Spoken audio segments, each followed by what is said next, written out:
Good evening to all of you. So there was some technical problem with the Teams, this app. So we'll start with our today's aphorisms. Today we are going to discuss about the intermittent fevers. We have discussed last time about the intermittent diseases. We started with that part. We discussed about the alternating states, which are to be categorized as the intermittent. What kind of diseases or what kind of states are to be characterized as the intermittent. So before going into this state, because we will be talking about how to treat them or how to uh, deal with such diseases or with patients who are suffering from such diseases. During these aphorisms, there will come a point that we have to treat it in a way, like I'm just giving this example ahead of starting this thing. I just want to clarify this thing before we go further, because many times we get confused that if we are dealing with the mental diseases or one-sided diseases or acute diseases or this intermittent fevers or some epidemic fevers, that we have to change our way of analyzing the case, or we have to change our prescriptions, or there are certain set of symptoms which are only required for the chronic diseases. There are certain set of remedies which are required for this what we say. uh, just give me a minute, please, just 1 minute.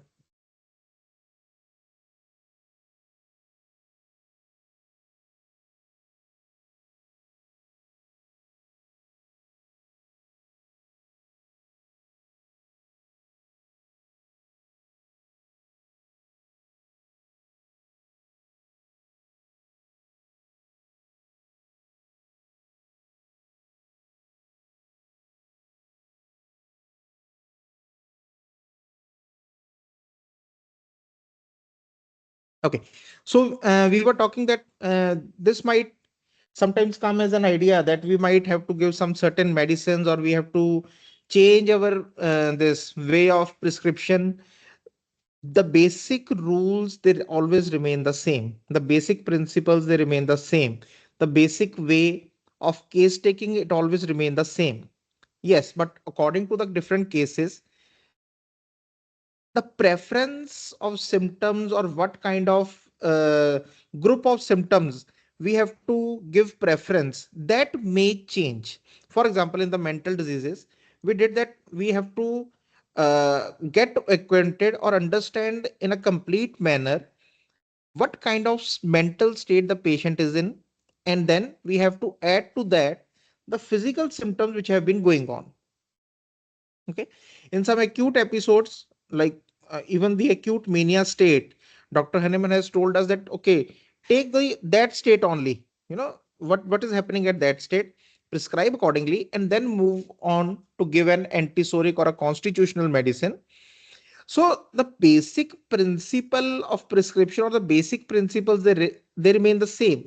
There are certain what we call as the tuning, like we tune into a certain radio frequency. So that kind of tuning, that needs to be adjusted according to different cases, according to different classification of the diseases. Okay, so during this journey of the Organon, in this practical part, that is what Dr. Hahnemann is getting us acquainted. If you can remember aphorism 3, where he says that we have to adjust according to each individual case. This is the adjusting, where we need to adjust our thinking pattern. Okay, the basic thinking, the basic thought process remains the same, but we have to adjust that. Okay, this is the that kind of case, this is a case of alternating diseases, now I have to think in that way. This is a case of intermittent fevers, now I have to think in that way. I have to remember what I should give importance in this case. I have to take the whole case, and then out of all the information, what I have to give importance, what my prescription should cover. In this case, what is to be seemed as important. So that is a very important thing to understand when we are prescribing. Okay. Every case which is coming episodically, like we discussed last time, it is not an acute case always. Okay. It has a chronic tendency to it. There is a sora which is underlying the whole state. So we have to understand that thing. So that was very clear in the last aphorisms. But in 235, now Dr. Hahnemann is going to say something again about certain cases where the intermittent fevers are like this. Okay. So that is the classification which we have to understand. And then we have to moderate ourselves. We have to adjust ourselves depending upon the case, depending upon the patient in front of us. So with that, we will start and we will talk about this thing while we are discussing the aphorisms.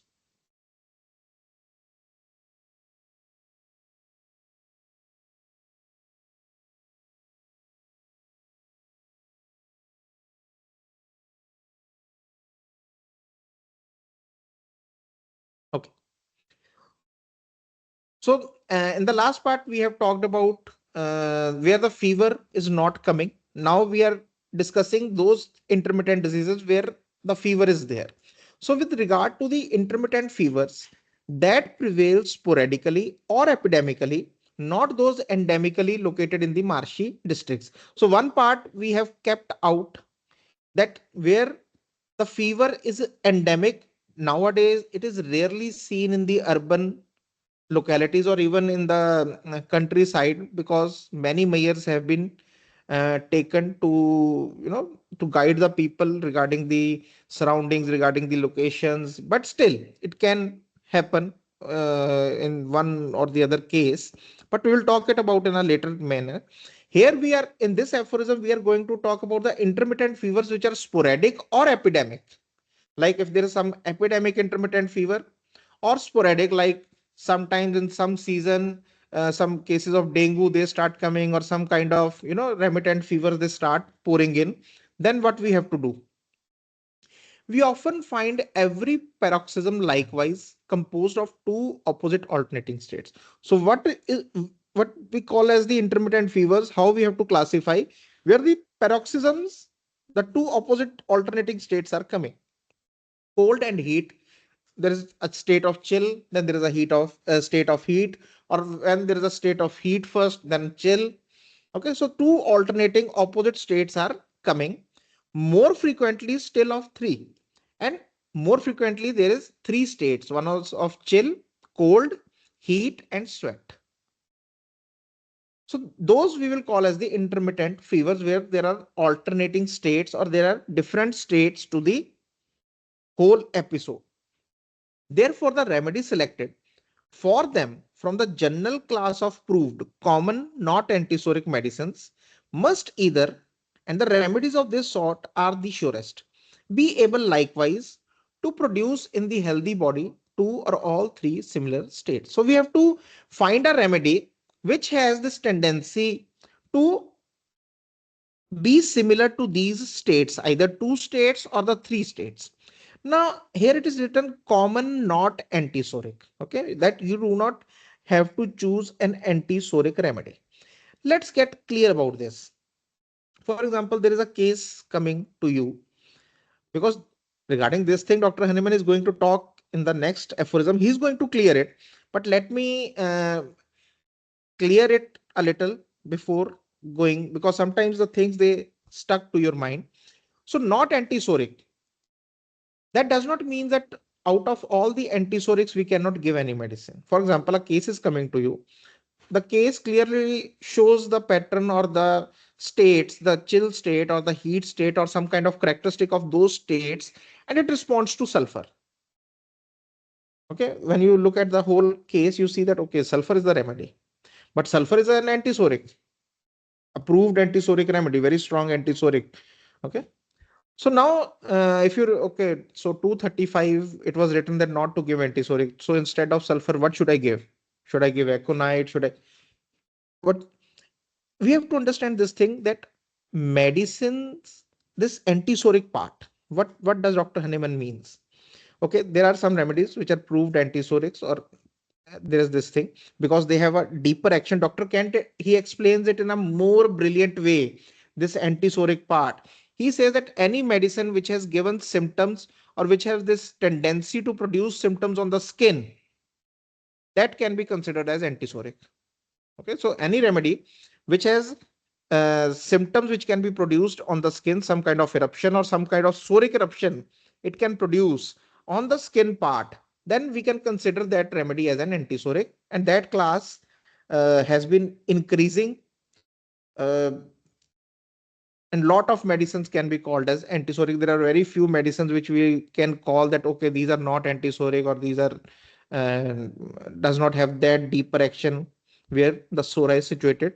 Again, we can talk about this thing in a different time or a lecture when we will discuss miasms. Antisoric is the way of prescribing a medicine. Same medicine you can prescribe in an antisoric way. The same medicine you can prescribe as an acute. Okay, like we normally talk. Okay, you can prescribe this medicine for a chronic disease, the antisoric one, or an acute. Also, the same medicine will work. The arsenic will work. The sulfur will work. Natrum will work in both the ways. So the main thing is that you do not have to approach as an antisoric in these kind of conditions, whereas sporadic acute or an epidemic acute has come. Take it as an acute, approach it as an acute disease.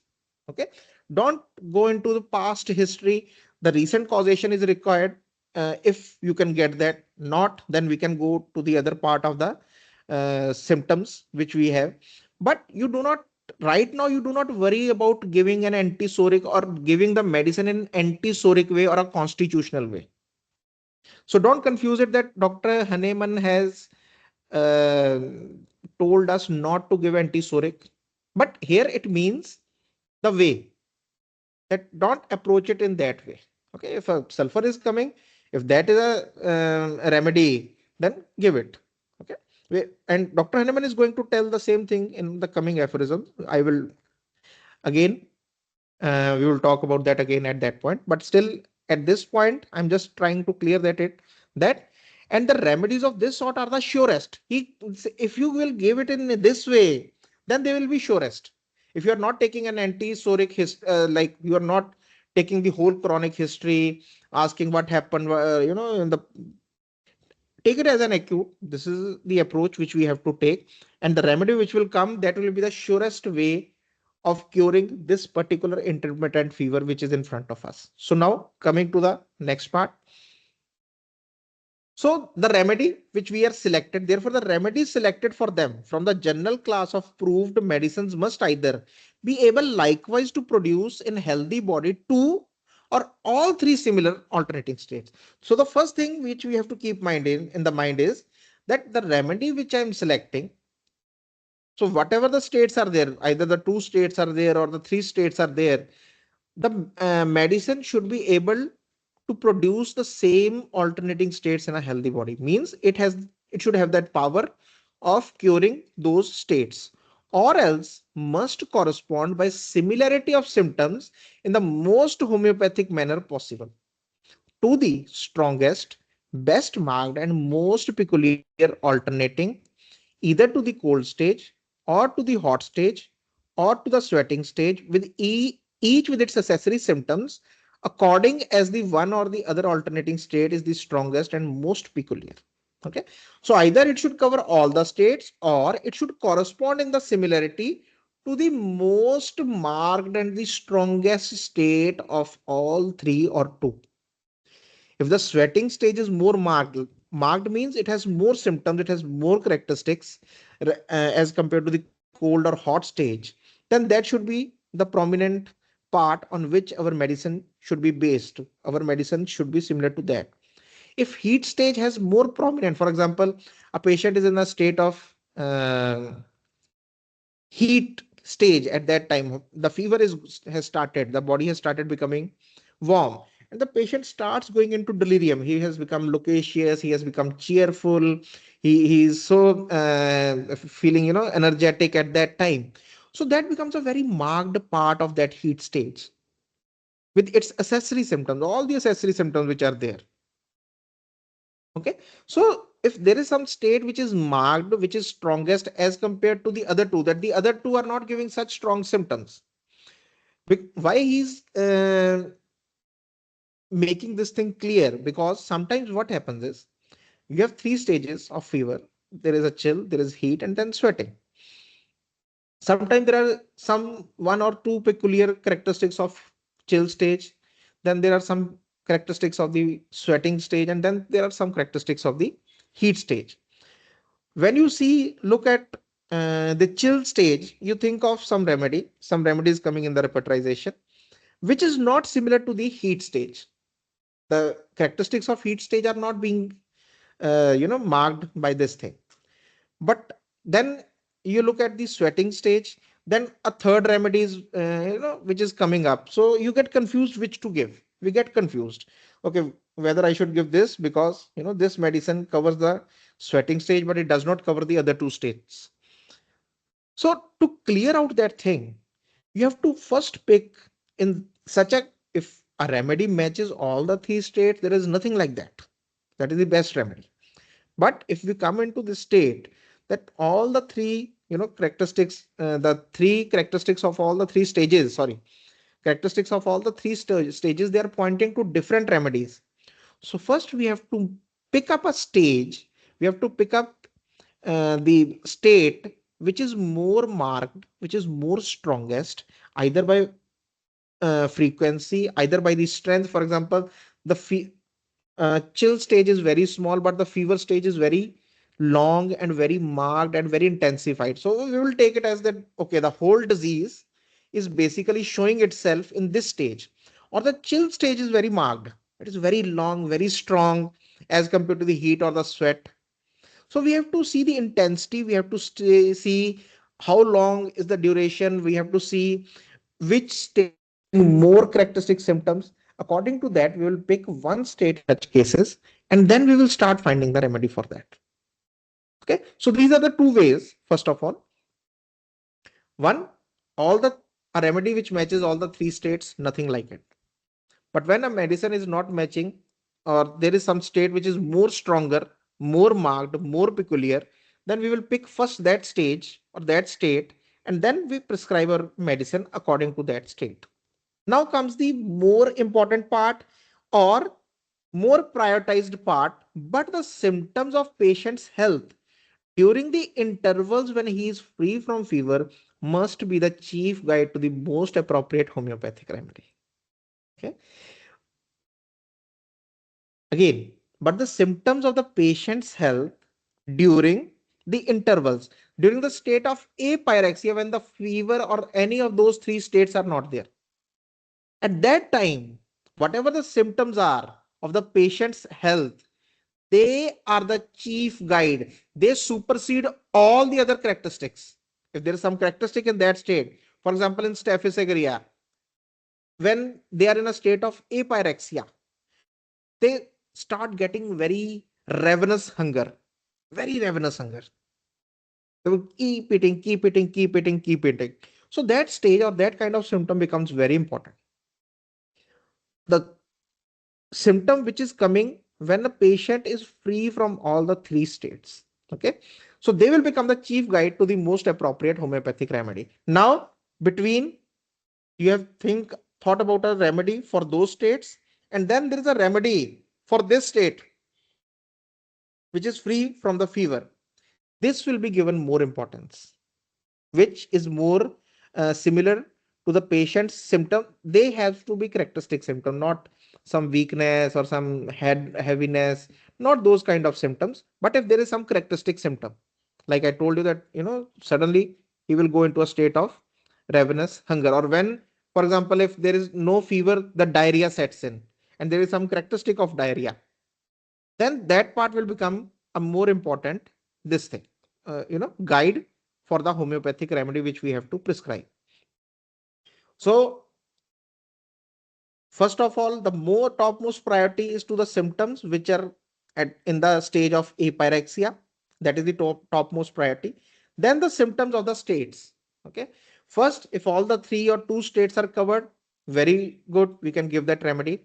If we are not able to decide upon a remedy because the remedy of every state seems to be different, then we have to pick the strongest, best marked and peculiar state, okay, and then prescribe according to that stage. Because many times there are not much symptoms in the apyrexia state, in the interval state, there are not much symptoms. Okay, so then we go back to the, this, that symptoms of the state, whether the chill or the heat or all the 3 or 2, we have to decide a remedy accordingly. But if you have those kind of characteristic symptoms in the state, in that interval time, when the fever is not there, when all of the 3 states they are gone and the patient is in a healthy state, okay, then those symptoms, when he's free from the fever, when he's free from this intermittency, those symptoms need to be the chief guide according to their characterizations, according to their characteristics, according to the modalities, whatever they have at that time. So, okay, so in the intermittent fevers, we have to understand that we have to prescribe for this state acutely. We have to prescribe, don't go into the uh, analysis like we do in a chronic case or in a chronic disease. Don't go like that. It is an acute stage, we have to take it acutely. And then we have to, when I'm saying acute, don't misrepresent it with the acute miasm. Acute miasm is a different thing.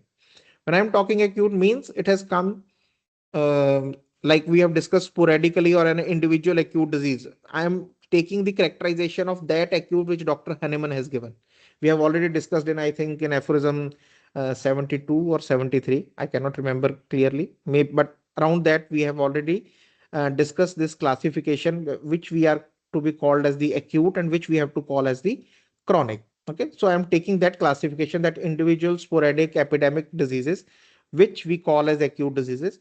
So in those acutes, we have to prescribe on the basis of acute, like regarding this stage, this episode, which is in front of me. So first footnote to aphorism 235. The pathology hitherto in vogue, which is still in the stage of irrational infancy. So here Dr. Hahnemann is talking about the intermittent fever, basically the classification which the pathological books, they have given to the intermittent fever. They call it ague. So he's talking about that recognizes but one single intermittent fever.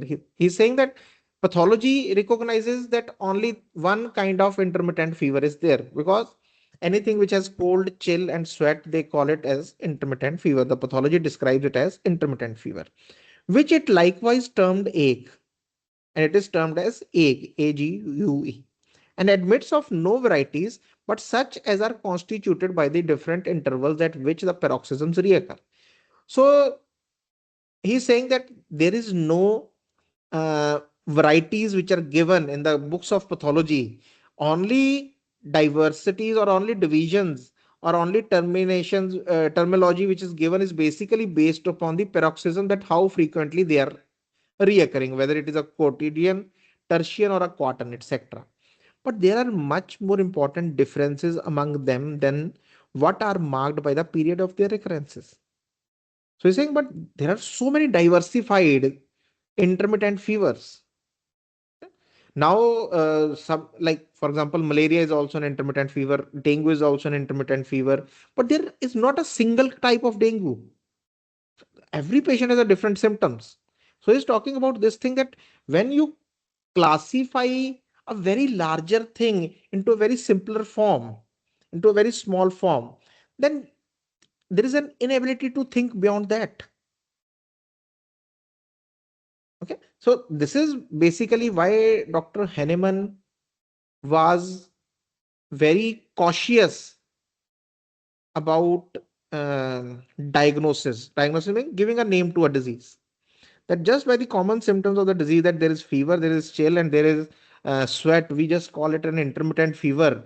That is not a way how they should be, because the line of treatment then goes accordingly. Whatever the name of a disease is given, the line of treatment is going according to that.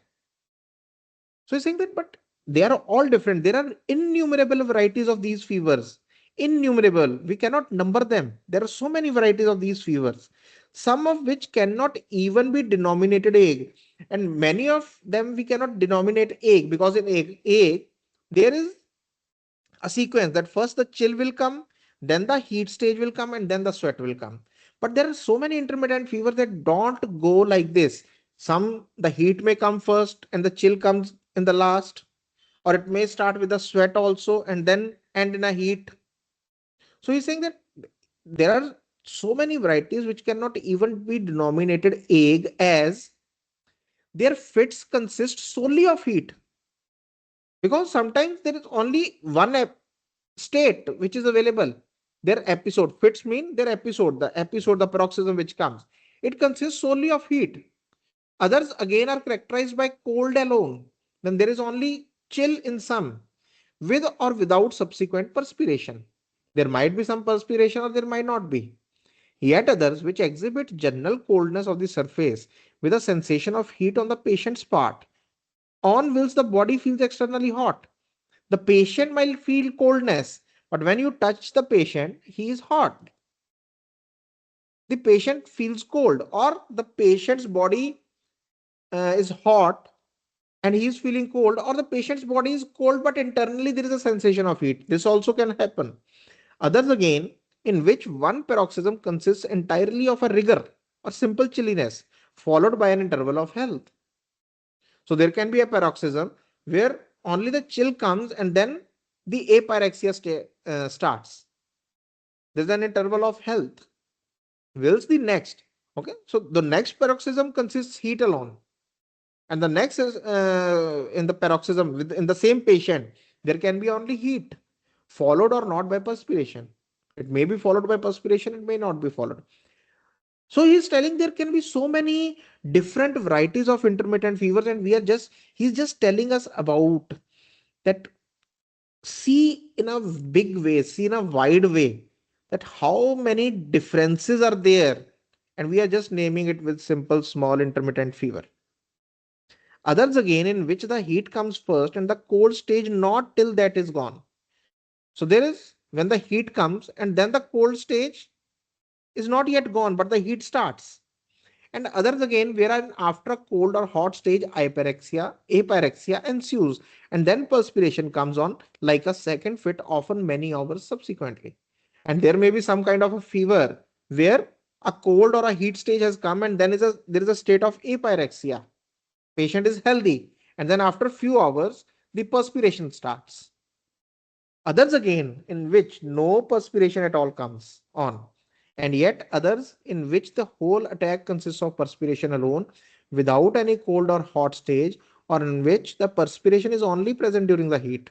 So now there can be some paroxysms or some kind of intermittent fevers in a patient which may show that there is no perspiration, or some paroxysm will be like that it has only perspiration, or without any chill, without any heat stage. And there are numerable other differences, especially in regard to the accessory symptoms.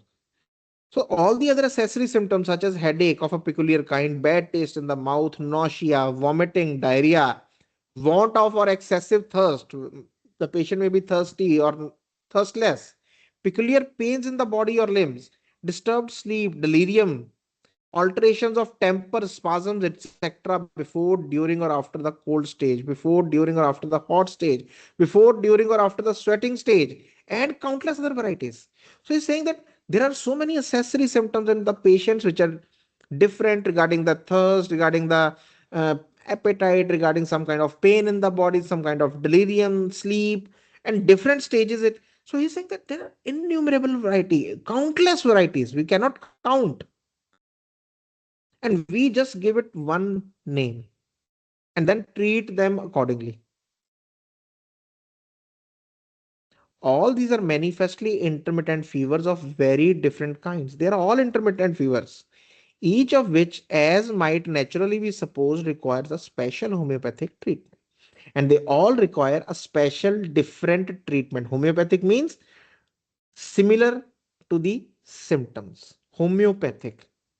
It has to be homeo, and then only that kind of treatment is what is needed to cure them. It must be confessed that they can almost all be suppressed. Now he's saying that he it should be confessed, it should be understand that all these fevers, they can be suppressed. The word used is suppressed. It is not cured, suppressed, as is often done by enormous doses of bark, cinchona bark, and its pharmaceutical preparations, the sulfate of quinine. So the quinine, we have discussed this earlier also when we were talking about this thing, that quinine is a very strong medicine which has been used and is being used even now. So we are not yet free of that thing, but some preparations have changed, but still quinine is being used.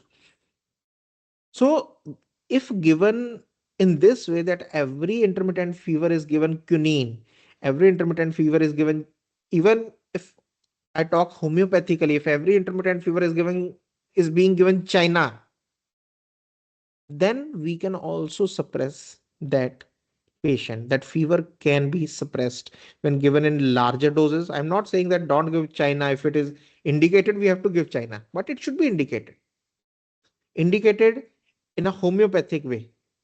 Then it can cure. If we are giving China in large doses, repeating oftenly, then it will suppress the fever. That is to say, their periodical reoccurrence, their typus may be extinguished by it, although often only after increased and frequently repeated doses. So this is the first thing which can separate a right remedy, right medicine, or a wrong medicine. That a wrong medicine will never need, sorry, a right medicine will never need to be frequently repeated, or its doses, they never need to be increased. If a medicine is repeated frequently, in such cases, there are some cases where you need it, the frequent repetition. I'm not talking about that. But in these cases, intermittent fevers or some acute episodes, you don't need to repeat that dose again and again. And if you have to increase the dose also of the medicine with that, then we are prescribing the same way the allopathic medicines are prescribed, because there is a need to increase the medicinal substance, because it is a substance, it is a material dose, so it needs to be increased and it needs to be frequently repeated. But the patients who suffered from intermittent fevers for which cinchona bark is not suitable, now there are some patients who are suffering from intermittent fevers, and the cinchona bark is not suitable to them, as is the case with all those epidemic where the epidemic intermittent fevers are there that traverse whole countries and even mountainous districts, are not restored to health by the extinction of the typhus. So cinchona bark will help in the extinction of the typhus. Typhus means that reoccurrence, that periodical reoccurrence that will break down. Like we have discussed earlier in the last time also, that it is a characteristic of China that it will break the periodical recurrence.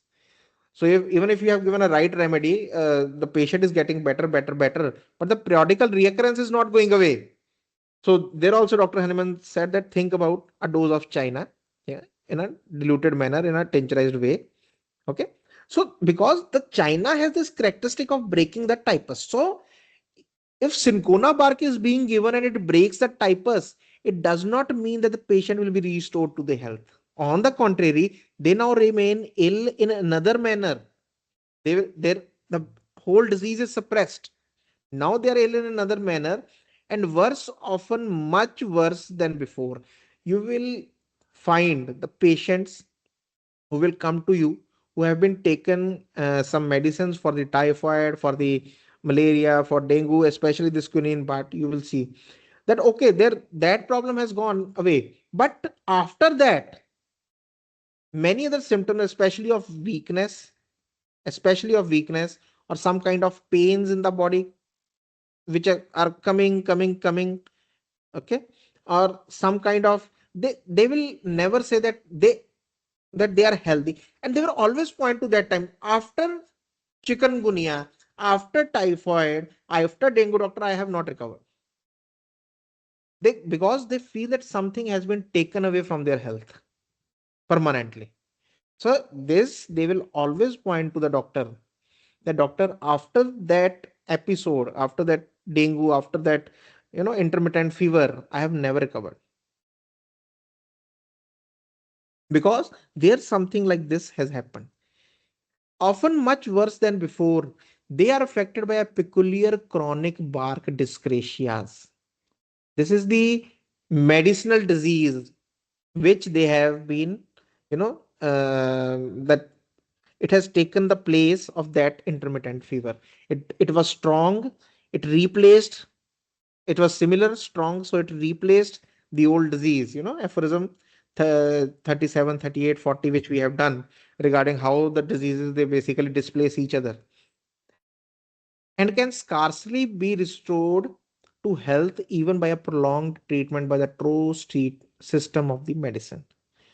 Okay, even with the sometimes with the homeopathic, because aphorism 76, sorry, 70, yes, 76, it tells us that, that this kind of damage has to be treated by the vital force itself, and it takes a long, long, long time to do it.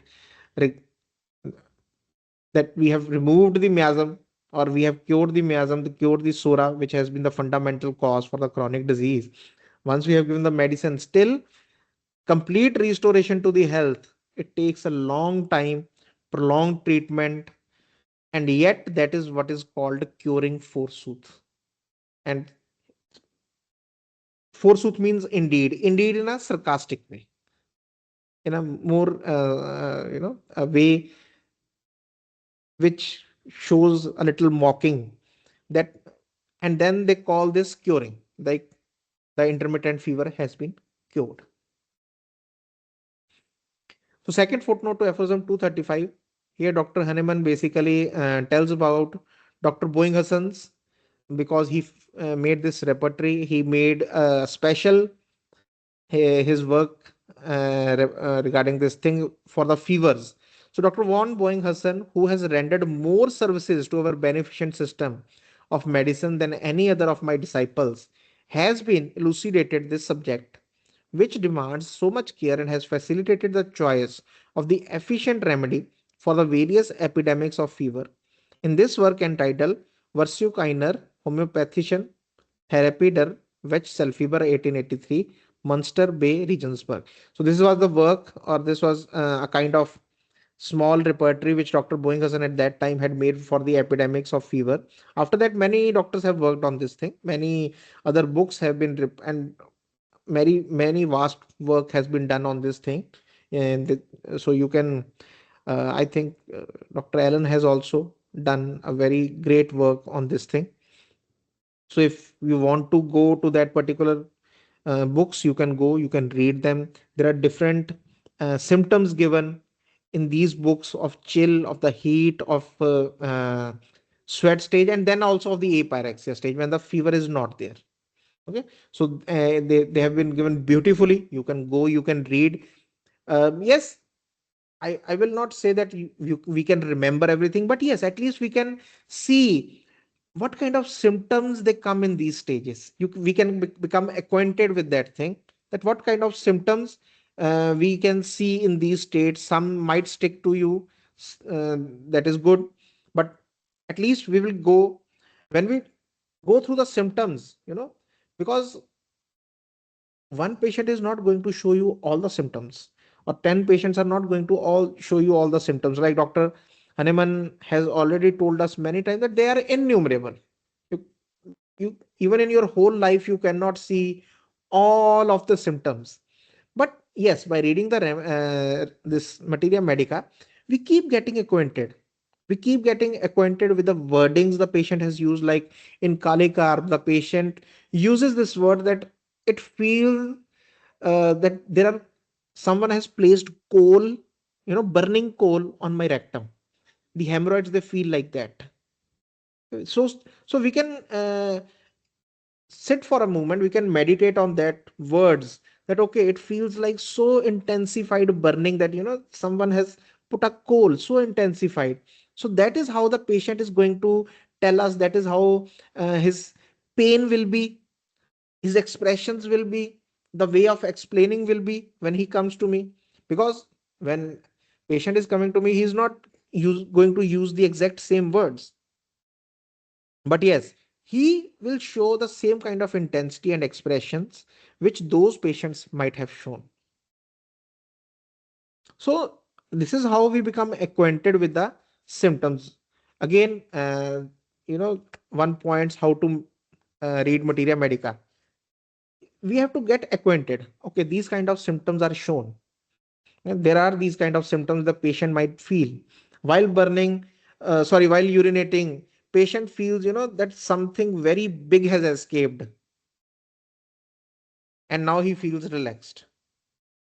Yeah. These kind of symptoms are there. The patients might, that there is an amelioration after urination, amelioration to that heaviness which was felt in the uh, abdominal area, or in the lower abdominal area, or in the pelvic area.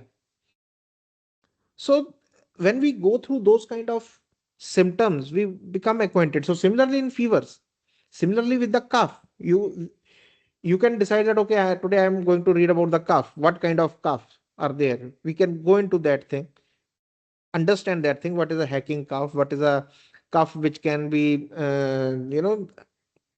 this uh, contracts or suffocates, contracts the esophagus, or a spasmodic cough, or a hacking cough, or a dry cough. What kind of ameliorations and aggravations are there? Sometimes you are surprised, oh, this kind of thing might aggravate or ameliorate the cough. Like there is one of the remedies, I am not trying to, that if they hold their throat uh, more strongly, then the cough becomes better. I'm not able to remember the remedy right now, but there is this kind of symptom. So if you have read, and when you are reading the symptom, it surprises you. Oh, what kind of symptom is this? Because if something strange is coming, the mind becomes curious. That is a food for the mind. That is a food for the brain. The brain becomes curious about new things, something which is not ordinary.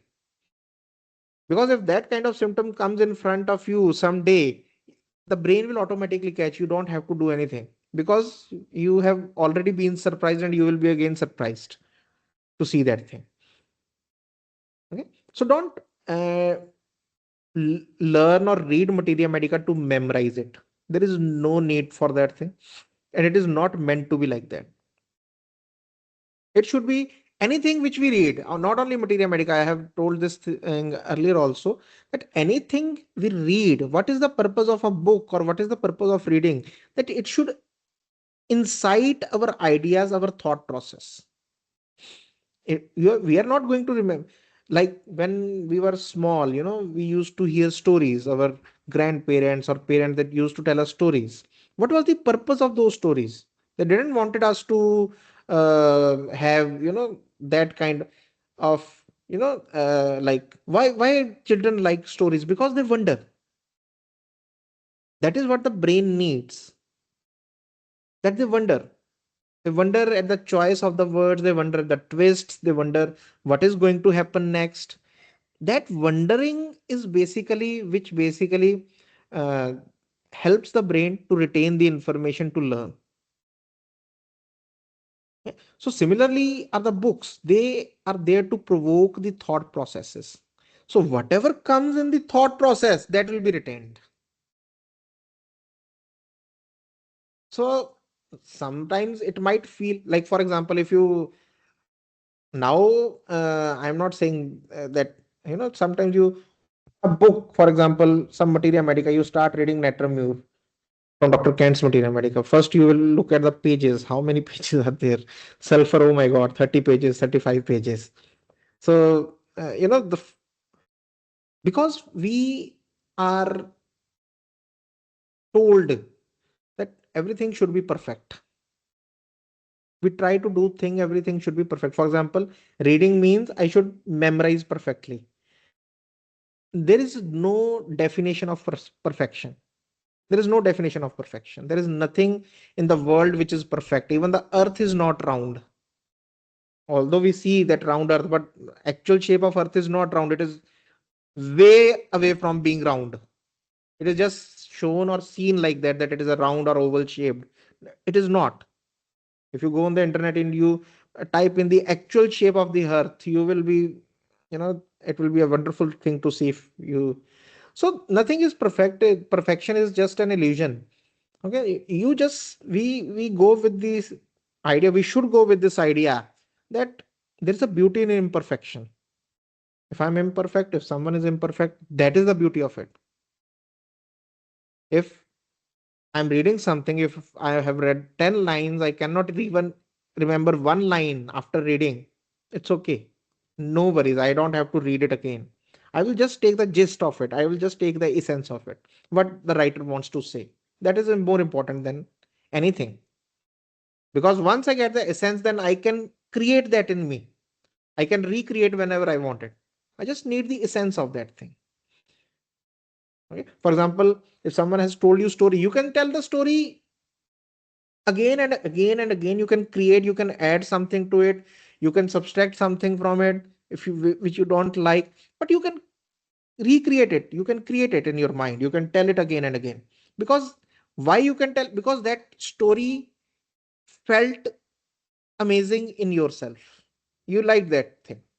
So the main thing is liking the idea, liking the wondering in what or how it will be presented in front of me, what I will do if it comes to me. And then what will happen?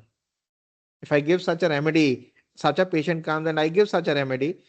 Yesterday, I had a case of cancer, female suffering from cancer. Already, she was having this soft tissue sarcoma. So there was a medicine which came. It was more indicated, very hard, very big. This thing, the lymph nodes, which were very, very big and very hard. So we gave certain medicine to her. Now, I was giving that medicine when I was writing that medicine. So I was wondering what is going to happen. That wondering is what makes us work. That what will happen now, not the fear, but the wondering. Okay? Fear takes us away from something which is beautiful. So that wondering is because I have already read about that medicine sometime before. You can say 6 7 months back. I have read extensively about that medicine, and then that patient came, and that there was this characteristic of that remedy, and the patient or the attendants, what they were saying, they all then, and after prescribing, you wonder that how like a small child, there is this excitement that now what will happen. Let's see. So this is what makes the materia medica, how you can remember, or how we have to, although I'm going away from the subject, but somehow because the materia medica became a topic in this footnote, materia medica can only be remembered or only be understood by this kind of amazement or this kind of wonder when you're practicing it. All this thing, all the books, Organon, materia medica, the chronic disease, all the philosophy which is written, the main purpose is for us to practice it. Okay, for example, there's a game of football. Okay, I tell you the rules or how to dribble or how to do this, but that all makes sense. You have read about everything, you have seen the videos, how the players play. Makes more meaning when we go out and play. You may not fail. That I will not use the word failure, but yes, some mistakes may be done. But those are the learning. That is what is there to do. We can only learn from mistakes. We cannot do learn from anything which we have done perfect, because if we have done something good, then that we know, there is nothing to know more about it. But if we have done some mistakes, even if we have not scored goals or we got you know we did some thing which was not required at that particular time, it's okay. That is how we learn. That is a part of the game. The mistakes are part of the game.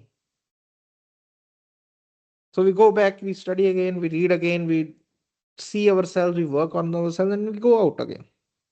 That is how the life is. Every aspect of the life, it is like this. That is the actual purpose of life, to keep improving. So again, coming back to this topic. So this is how we have to go. That at the end, the mind is that I am reading about this. Why? Because there is one mission of a physician, the first aphorism, to cure the sick. I'm going out, I'm going to see the patient, I'm going to work on them, I'm going to work on my. The more I see patient, the more I understand sickness, the more I understand health, the more I understand homeopathy. That is how it can be done. So there is, if we think, okay, first I have to read. Many students come to the clinic that I am not ready to practice. The day you understood about homeopathy, the day you read that word homeopathy somewhere, you were ready to practice on that day. There is no decided time to practice. You cannot decide on it. You have to start it. Okay. We have to, there is this word, I think, in a Japanese word, wabi sabi, means act before you become perfect. You have to act. Don't wait for the perfection. You have to act now. Okay. The more you will act, the more you will see, the more mistakes you will wish that you make mistakes, because then you can learn more quickly. The people who are afraid of making mistakes, there is afraid of, you can call it mistake, you can call it failure. If we are afraid of that, we cannot go past ourselves, we cannot do. I have discussed this thing before also, that we hear success stories, but we, no one tells us that how many times that person has actually failed before being successful, because it is part of the same process. So you have to act before thinking. Go out, see the patients, go to the clinic, see the patient, go to the hospital, see the patients, because the patients are your guide to homeopathy. That's how we learn homeopathy. That is how we learn materia medica. That is how we learn organon, chronic disease, everything. So we'll go to the next part, next aphorism, 236. So after understanding what is intermittent diseases and how we have to tune into our approach, how what we have to see, now we have to understand when we have to prescribe the medicine. After we have chosen a right remedy, the most appropriate and efficacious time for administering the medicine in these cases is immediately or very soon after the termination of the paroxysm. So the most appropriate or efficacious time is when the paroxysm has already terminated or is near termination. There was a chill stage, a heat stage, a sweat stage, and now the sweat stage has started decreasing either at that time or it has completely stopped. The sweating has completely stopped. Now is the time to give your remedy which you have selected. As soon as the patient has in some degree recovered from its effects. So as soon as the patient has recovered from that effect of the whole paroxysm, that is the right and the most appropriate time to give the remedy which you have selected. It has then time to affect all the changes in the organism requisite for the restoration of health. Then it will get the appropriate time, right time to affect the change, to cure, to bring the healthy, sorry, to remove the symptoms and restoration of health can be done without any problems, without any great disturbance or violent commotions, whereas the action of a medicine, be it ever so specifically appropriate, if given immediately before the paroxysm, coincides with the natural recurrence of disease and causes such a reaction in the organism, such a violent contention, that an attack of that nature produces at the very least a great loss of strength if it do not endanger life. So Dr. Henneman is saying, if your medicine is right, for example, you have chosen a right remedy, but you give it in the start of the paroxysm, when the paroxysm is just starting, then because the medicine has to produce the similar disease. So there is the intensity of the disease, natural disease, then the intensity of the medicinal disease. Because they are similar, so they might produce such a great intensified violent attack that it might even lead to the endanger of life, or even if it does not lead to that, there will be a great loss of strength. The patient will be very weak at the end of that paroxysm. It can aggravate very strongly if we say, if we have to say. So in such cases we have to understand what should be the right time, because the there is a paroxysm coming and your medicine is similar to the paroxysm, medicine is going to produce the same kind of symptoms. Okay, it has a tendency to create produce certain same kind of symptoms. So it will be the magnitude of the attack will be multiplied. But if the medicine be given immediately after the termination of the fit, that is to say, at the period when the apyrectic interval has commenced and a long time before there are any preparations for the next paroxysm, when the vital force of the organism is in the best possible condition to allow itself to be quietly altered by the remedy and thus restored to the healthy state. But if we have given the same medicine, similar medicine, the remedy which we have chosen at the end of the termination of the episode of the paroxysm of the fit, in that apyretic interval, in the interval when the fever or the paroxysm is not there, then it can give enough time to the body, to the vital force to cure the patient of that problem without any kind of aggravations, and the patient can be restored to the healthy state very easily. So footnote to aphorism 236, this is observed in the fatal cases. So this part, it is basically this do not endanger life, that it may endanger life mean. So here the aphorism is about this part. Sorry, aphorism is about this part, that this is observed in fatal cases by no means rare, in which a moderate dose, some cases which are fatal cases where the intermittent fevers are of that kind that the patient is going towards certain death, in which a moderate dose of opium given during the cold stage quickly deprive the patients of health. So just the chill was starting, opium was the right remedy for that stage, and it was given at that time, and the patient, the whole incidence was fatal for the patient and he was deprived of the life. So this has been seen. So that is why Dr. Hahnemann has given a caution, a note of caution to us, that think about in such cases, especially when the patient is in a very sensitive stage, think about when to give the medicine. But if the stage of apyrexia be very short, now there might be some intermittent fevers where the state of health or the apyrexia is very small, very short, few minutes, as happens in some very bad fevers, or if it be disturbed by some of the after sufferings of the previous paroxysm, the dose of homeopathic medicine should be administered when the perspiration begins to abate. So when the last stage, in this case perspiration, it starts decreasing, the point at which it starts decreasing, that is where the medicine should be given, only if the stage of apyrexia is very small, preferably in the stage of apyrexia. But in such cases where the apyrexia stage is very small, the medicine should be given when the perspiration or any whichever is the last state, it has started decreasing, or the other subsequent phenomena of the expiring paroxysm begins to diminish. Okay, so either the perspiration, because most commonly it is the perspiration which is the last stage, but in some cases where the perspiration is absent, only heat is the last state, or chill is the last state, or even the perspiration is there but some other state is there, which basically ends the paroxysm.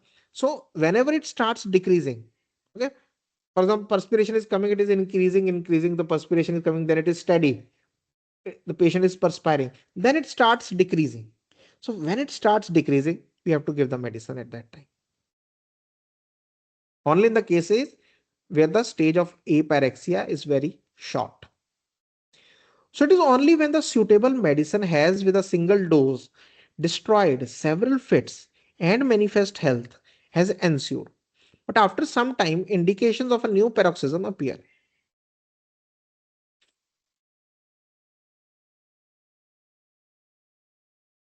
Yes, okay, sorry. So here Dr. Hahnemann is basically talking about that it is only when the suitable medicine has with a single dose destroyed several fits and manifest health has ensued, but after some time indications of a new paroxysm appear, only then can and must the same medicine be given. So Dr. Hahnemann, first of all, he's giving importance to this part, that these kind of fevers, most of the time they go with a single dose when the single dose has destroyed several fits and manifest health has ensued. Okay, there were several fits which were coming. There were several paroxysms which used to come, but a single dose of a suitable medicine, it made sure that the health is restored. So in such a case, but after some time, if after some time, for example, few days, after a month, after 15 days, after some time, indications of a new paroxysm appear. Okay, if some new paroxysm comes after some time, only then can and must the same medicine be given again. Okay, only then the dose of the medicine has to be given again. So Dr. Hahnemann is saying that we will not need much, and it is a practically seen thing that if your medicine is right, you have understood the whole phenomena of this intermittent fever, you don't need more than a single dose, and it cures very fast. It gets cured very fast. So in such cases, if a new paroxysm comes again, provided always the totality of symptom is still the same. This is the second condition. The totality should be same. If the paroxysm has a new kind of symptoms or a new kind of characteristics, then don't repeat that remedy. Then you have to find a new remedy. Okay. So if a new paroxysm comes but the symptoms are same, then only we have to repeat this dose. Dr. Hahnemann, in the coming aphorisms also, he will make it clear.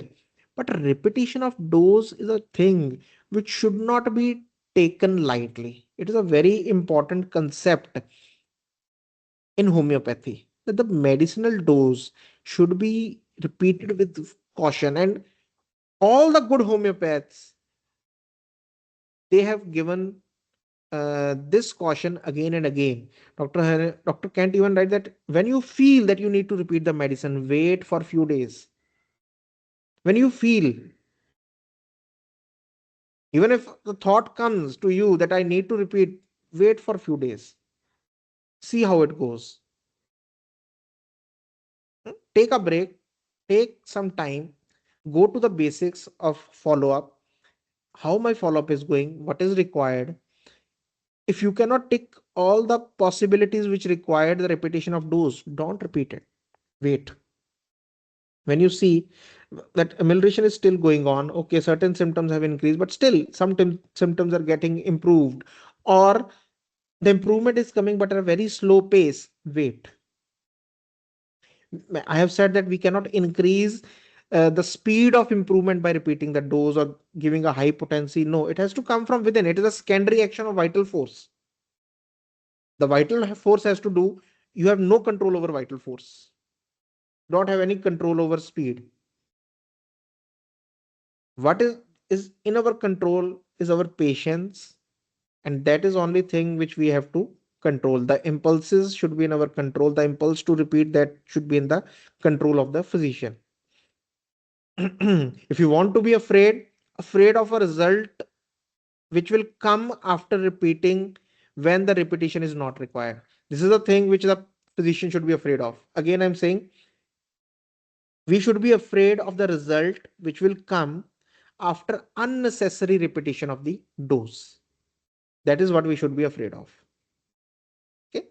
This recurrence of the same fever after an interval of health is, however, only possible when the noxious influence at first excited.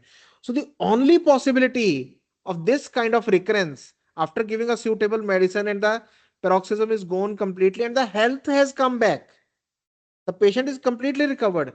So, the recurrence of same fever, the only possibility is when the noxious influence that first excited the intermittent fever still continues to act upon the convalescent.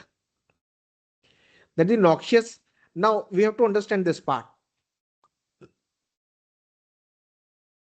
The medicine was suitable because it destroyed the whole disease, it destroyed the paroxysms, and the health was manifested. Patient was completely healthy in the whole term of health. The way health is described, he was completely that thing. It is not that, yes, certain signs of weakness were there, or cough was still, sorry, some symptoms regarding the paroxysm was still there, but very minute. No, not that. That means the medicine might have not been suitable, because a suitable medicine, a right medicine, in this particular part, it will completely remove the disease in all its extensions. So manifesting health means that the disease is completely gone. So in those cases, we are talking that if a new paroxysm comes, then the only possibility is that whatever caused the paroxysm to come in the first time, that is still acting on the patient. As happens in marshy districts, nowadays we don't have much of this kind because the urbanization has come, and with our intellect we have eroded jungles, we have eroded, the human being, they have eroded trees, and the marshes, they have been filled with uh, uh, anything which we can. So we don't go, and we don't have much of this thing. But yes, in some cases it might come, or there might be some other causation which is keeping up the disease, or which has helped in the reoccurrence of that paroxysm. So we have to take that thing in account also. So, like it happens in the marshy district, in which case a permanent cure is often only possible by removal of this exciting cause. As for instance, a residence in a mountainous area, if the case was one of the marsh intermittent fever. So, in that cases, that may become an obstacle to the cure. So, in those cases, we have to tell the patient to move to some other part, because this part, or there is a causation where he's living, that is not suitable for him to get healthy. So it becomes an obstacle of disease, and we have to tell the patient that you must remove this obstacle. As almost every medicine causes in its pure action a special peculiar fever, and even a kind of intermittent fever with its alternating states differing from all other fevers that are caused by other medicines. So this is the part where which I was talking about when we were talking about antisorics, or like where Dr. Hanneman has given that don't give any antisoric. So Dr. Hanneman is saying as almost every medicine causes in its pure action a special peculiar fever. Every medicine in its pure action has a special peculiar fever. So either it is a polycrest remedy, a supposed antisoric or antipsychotic or antisyphilitic, they have a special peculiar fever of their kind in their action. So any medicine basically can act in the state of these intermittent fevers, even a kind of intermittent fever with its alternating states. So they have peculiar fevers, they have peculiar kind of intermittent fevers. All the medicines they have, which are differing from the fevers which the other medicines cause. Okay? They are different in their own style. Homeopathic remedies may be found in the extensive domain of medicines for all the numerous varieties of natural intermittent fevers. So, a homeopathic remedy, a remedy which is similar to the state of that fever which is presented in front of us in the patient. A homeopathic remedy, a similar remedy to that state, can be found in this extensive domain of the medicines. And for a great many of such fevers, even in the moderate collection of medicines already proved on the healthy individual. So, because till that time, the proving of certain medicines were done, but they were still few, because now we have an extensive collection of medicine and extensive collection of materia medica, extensive collection of materia medica regarding the fevers also. So we can see how each medicine, every medicine has a different kind of fever which they produce and which they have the power to cure. Okay. So coming to that point also, that every medicine has this thing, that they have a kind of intermittent fever in their action, and every medicine at that particular time in that acute stage can act on that patient. So again, going to that part, that it is written not antisorics, means don't use an antisoric approach, not the medicine but the antisoric approach. What is the remedy found to be homeopathic specific for a prevalent epidemic? Okay, so from here the epidemics disease will start. We will discuss it next time, because then the epidemic is a completely different. So till this is all about the intermittent fevers. Okay, so we started with intermittent diseases. We talked about alternating states, how we have to see them, how we have to approach them.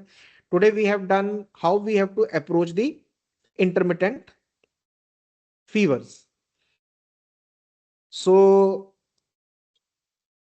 I hope there was clarity regarding the distinction, regarding how we have to approach in different cases, and also regarding how we have to approach our study of materia medica, of homeopathy, because that is very important. I always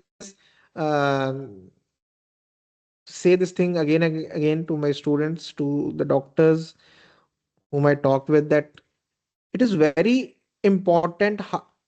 Anything, there has to be clarity. Let me talk about one thing. Clarity about what? Clarity about what I'm doing. We need to be very clear about what we are doing. We have to sit, we have to think, we have to think why. How will come? We have to think about why. Why I am doing this. We have to be very clear. Whatever comes to you, it might be something which may not be up to the moral standards. Okay. Because sometimes, some things are like, okay, I want it for money. I want to do it for money. I want to do it for social status. I want to do it for that people appreciate me, they thank me. Whatever be, it is just a talk with yourself. It is just what you are, when you are alone, it is the best time that you are talking to yourself. Because that talking to yourself can give you clarity. And clarity is very important. Whatever I'm doing, okay, even if does not uh, is not up to the moral standards, it is okay. It is for you. It is not that someone is going to give a report card. So be honest with that, that what I am approaching, don't try to change it. Even if it is for money, I am doing it for money. You can do it for money and use that money in a good way, for a good purpose, for the help of other people. You can do that thing. If you're doing it for service, very good. Do it for service. If you are doing it um, you know, uh, for appreciation, do it for that. It's okay to do for that. So you don't need to have a singular particular meaning for everything. You will reach there, but right now we have to be honest with our intentions. Why I'm doing this. Okay? Because once we are clear about our intentions, only then we can move forward. We have to be very clear. It should be a very clear approach. I am reading materia medica for this thing. I am doing homeopathy or my practice for this thing. I Results might come, you might get what you want, you might not get what you want. That is a different part. What you are going to get is not in our hands, what we are going to get. But at least I should be clear that yes, I'm doing this for this. That's it. Okay, no more, no less. Because when the mind becomes clear, you can think in a more efficient way. Clustered mind cannot learn anything. A mind which is clustered with thoughts, which is clustered with guilt, which is clustered with different emotions, it cannot think. So the best way to do is that clarify yourself that why I am doing this, and just accept it and move that yes, this is for what I am doing. This clarity or this need might change with time. That only time will tell. Okay. You don't need to make a big issue out of it. It is only with yourself. You don't need to tell anyone. It is just with yourself. But you with yourself should be very clear. That is the first thing, which will bring you more closer to the learning part. The more quickly you become clear with yourself, you can easily show your intention with that clarity to your mind, to your work, that this is what I want out of it. So now let's work. If in a certain patient you want that, yes, I want to cure this patient, you have to be very clear that, for example, I told you that when that patient came, that cancer, what I wanted out of it. It was very clear that I had studied some remedy which is very similar to this, and I want to see how that is a very clear thing, that I want to see what this remedy do. Okay. So And you can try this in anything that, anything which you do. If you sit for some time, be clear with yourself, it increases the power of intention. Your intention power, it increases when you are clear, and you will be more, uh, you know for example, you have just started, you want to start with a new remedy. Sit before reading remedies, you just sit for 1 minute, 2 minutes, have a talk with yourself. Why I am going to read this remedy? Just be clear about it. I am today going to read sulfur, or calcarea carb. Why I am going to? I know many things about sulfur. I know many things about calcarea carb. So why I have opened the book and go to this thing? Okay, though that patient. So you have to become clear. Okay, that patient, I thought about calcarea carb, but he was not calcarea carb. So let me see what more I can know about calcarea carb, or just that I want to know something new about calcarea carb, something new about sulfur, or I have been thinking this thing about sulfur, whether it is right or not. I just want to verify. So when you are clear why you are doing this thing, anything, any small thing, why we are doing it, then it becomes very easy for us to approach in that thing. It's a very practical point, and maybe just play with that idea, play along. You can, maybe something good might come out of it. So again, like, we have to find our own ways to do some things. Okay, something might work for me, something might work for you. But again, the thing is that we have to reach at the same point. So that is the more important thing, that we have to, if we are into homeopathy, practice is the way to learn homeopathy. So now if some students, they ask me, some new student, I say that start seeing the patient from first year. You have started, see the patient. You might not know the remedy, it's okay, but see the patient, understand the symptoms, how they tell, what kind of ways are there, what kind of words they use. You don't need to prescribe, but see patients. If someone, uh, in your family or in your relatives, they ask you, to see them or to consult with you, yes, consult them.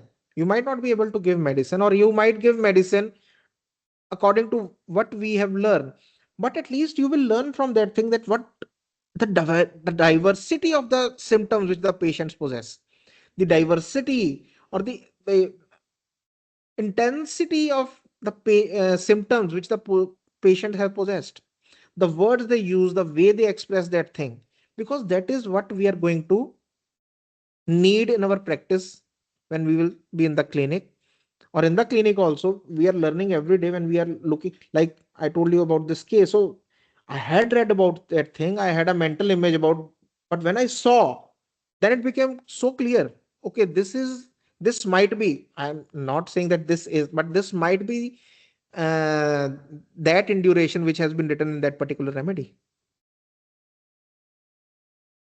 Okay, so with that, I will again request that go through these aphorisms, try to understand the intermittent fevers, because nowadays also intermittent fevers are coming, like the dengue, it is a kind of intermittent fever.